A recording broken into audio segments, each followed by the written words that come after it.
Hello. Today's topic of discussion is Romanticism. In English literature, Romanticism is basically a response to Neoclassicism or the Age of Reason.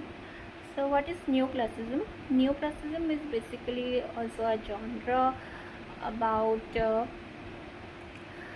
redefining the classical textures or imitate the classical texts of literature or translate the classical text.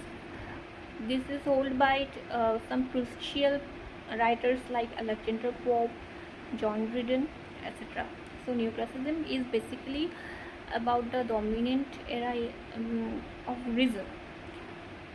Writers write with reason rather than emotion.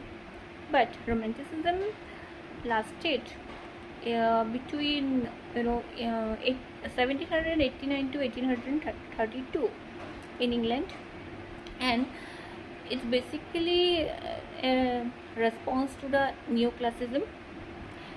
The major poets like William Wordsworth, S.T. Coleridge, P.B. Shelley, John Keats, William Blake hold the pen of poetry.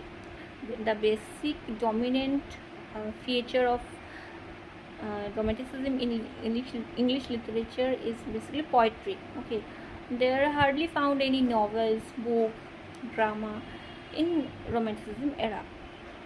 Okay, so what the features of Romanticism?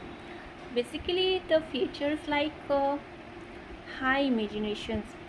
The poets thinks in a very high imagination about the nature, about the human spirit, and the connection with the nature and human, connection between the nature and human.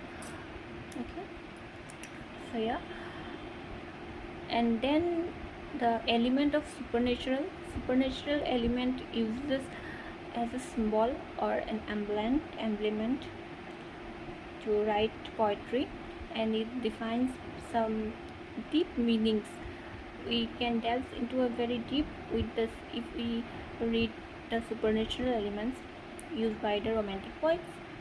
So there is not a connection with the so-called love, like conventional love, with the romanticism. People may also think that romanticism has defined the romantic, what we call romances, but not like that, girl boy romances.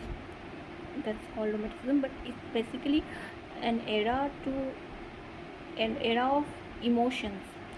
Okay, right, emotionally about the people.